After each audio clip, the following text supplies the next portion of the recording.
Stonedead 2022, and we've got Stonebroken with us. Good afternoon, how are we? Good afternoon, we're good. It's sunny. It is. Everyone's happy. It's roasting. It's roasting hot. Yep. It's hotter than an episode of Tenko, and you're probably too young to remember that. I have no idea what Tenko is, I'm not going to lie. Welcome. You've obviously been here before, you know what the crack is at Stonedead. You've come in and enjoyed it as a crowd, and now you're here to play. Yes. How exciting is this? It's good. It's been a long time coming, hasn't it? You know, and I'm pretty sure every year that Stonedead has been on, they've asked us to play, and it's just not quite fitting with the calendars and that sort of stuff. But this year, everything's fallen into place, and we're here to play the show finally.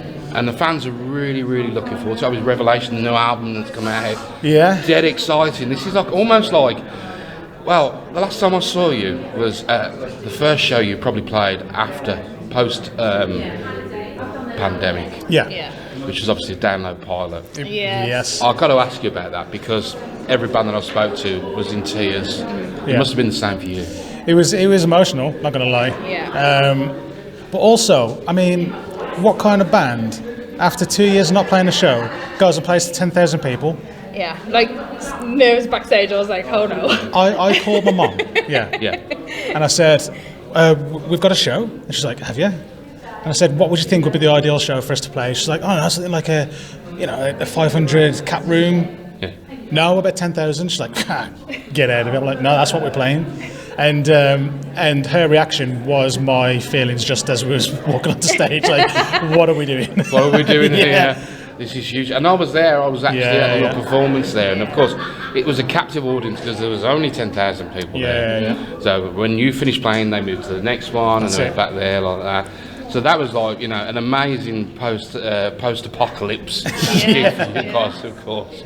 And, you know, you obviously got this tour, you know, touring before the pandemic and now touring now. What's the differences of what you're seeing out there at the moment? So I think the main difference for us is that we can't do the full meet and greet kind of thing after the show. Yeah. You know, we've done that for every single tour that we've ever done, but for the tour that we just did to support the record, we couldn't go to the merch stand after the show. Yeah. Just, we wanted to be able to play the whole tour out, and we had to be careful, and that was the only real difference for us. Really. Yeah, I think the difference in fans is that they seem more up for it. Yeah. In a way, yeah. Because, you know, you haven't been able to go to a gig in, 2 years. Yeah. And so everyone's like, yes, I'm booking tickets, I am getting to the front, I am just going to have a great time, you know, and everyone is literally, you can see it in the face, like, not so much me because I'm behind a drum kit waving my hair about, but I was like to the guys, so it was everyone, and absolutely enjoying themselves and loving it. So It's kind of like, it almost feels like a gratitude for live music's return. It's really exciting stuff. Back to the album, of course. Let's talk that for a moment. How are you feeling that's been received so far? It's just gone boom from my point of view. How's it gone? I mean, I think it's probably the most positive reaction that we've had to a record so far. I mean, they've all been positive. But this one was different. We tried something new, and it worked for us. Okay. You know, what we wanted to do is we wanted to do Stonebroken, but Stonebroken in 2022. Yeah. That's what we were after.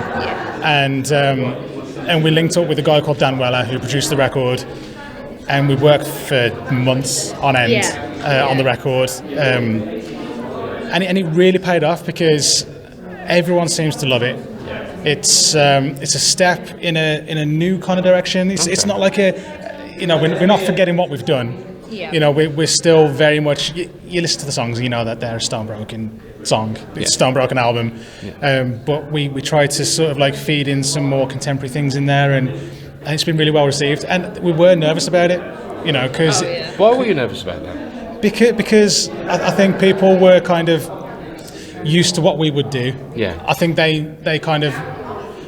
were expecting a certain thing from Stonebroken. And it had been a while since we released an album as well at the same time. True. Yeah. So we was just like, we was all vibing out in the studio. Loving it, with Revelation. And it was like, I'm just hoping the fans get it and understand where we're trying to, come from and go to. Everyone that we've talked to seems to be loving it. The main thing that we wanted to do was we wanted the integrity of the band to stay intact. Yeah. You know, like big choruses, big riffs, you know, and that sort of stuff. But then just feeding this new contemporary thing in there.